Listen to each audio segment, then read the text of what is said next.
The server contains personal communications from my husband and me, and I believe I have met all of my responsibilities, and the server will remain private.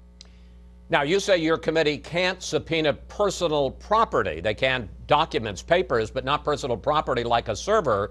On the other hand, the House of Representatives, the full House, can. Should they? Yes, they should, he would go on to say. Michael Barone, senior political analyst at the Washington Examiner and the author of Shaping Our Nation, How Surges of Migration Transformed America and Its Politics. There it is on your TV screen. Hello, Michael.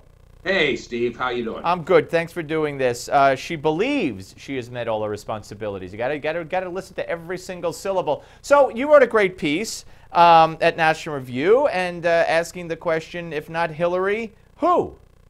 Well, yeah, and the answer is, All right, well, what's the danger that, danger from a Democratic point of view or a Hillary point of view, that this scandal, along with other things, and now we find out there's a report that China, some guy with China connections gave millions to the Clinton Foundation. We know they take money from Saudi Arabian regimes that are violent towards women. So what if she can't run? What's the likelihood she can't run? Well, I think there's some likelihood she won't run. Her appearance last Tuesday in what we can call sort of the black check suit press conference, or the Guernica press conference in the hall at the United Nations, reminded me of the late columnist Murray Kempton's phrase in the 1965 New York mayor race, when he said that John Lindsay looked fresh when everyone else looks tired. Well, a lot of the Republican candidates looked pretty fresh, and Hillary Clinton looked pretty tired. She's turned 67 years old this year. She had a significant fall and some injuries about 2 years ago.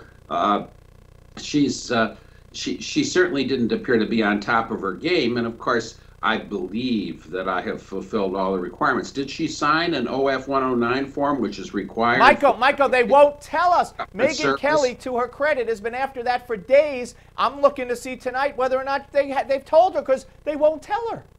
They won't tell her, and the State Department won't tell her.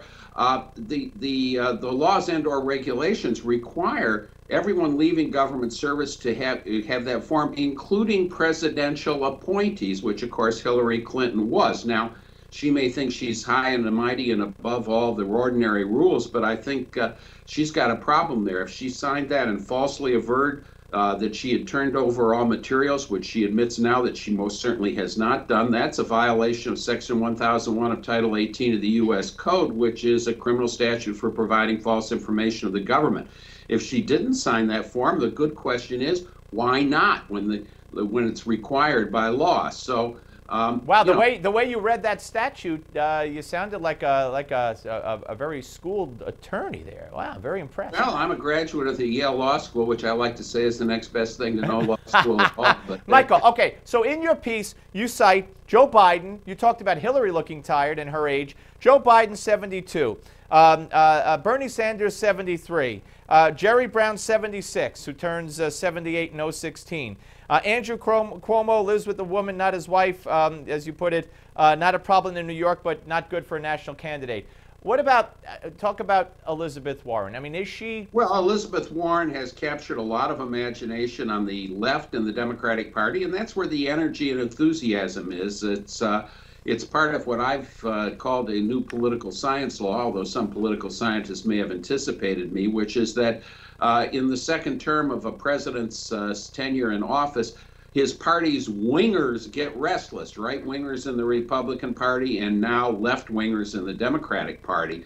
Elizabeth Warren has had very little experience in public office. She was elected to the Senate in 2012, was a Harvard law professor and a professor at other schools.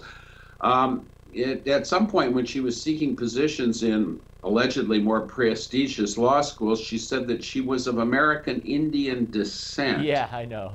She hasn't been able to substantiate that, and she's attributed it to family lore that she had growing up in Oklahoma, where many people are of Indian descent. I think that provides a sort of embarrassment. I wonder if Elizabeth Warren doesn't think to herself, you know, I'm not really ready to be president. You know, I can denounce the big banks and I can call for breaking them up and find some Republicans that agree with that as well. But what should we do about Iraq, Islamic State, Syria? To me, that might be if I had the level of experience Elizabeth Warren has, which is war in public affairs that I have myself, I would say that's a double oy vey. Yeah, I like that. All right, Michael, always great to talk to you, sir. Thank you very much. Good to see you. You Take too. care. Michael Barone, ladies and gentlemen, the one and only. Joining us next, the Lieutenant Governor of the state of Missouri, Lieutenant Governor Pete Kinder. Don't go away.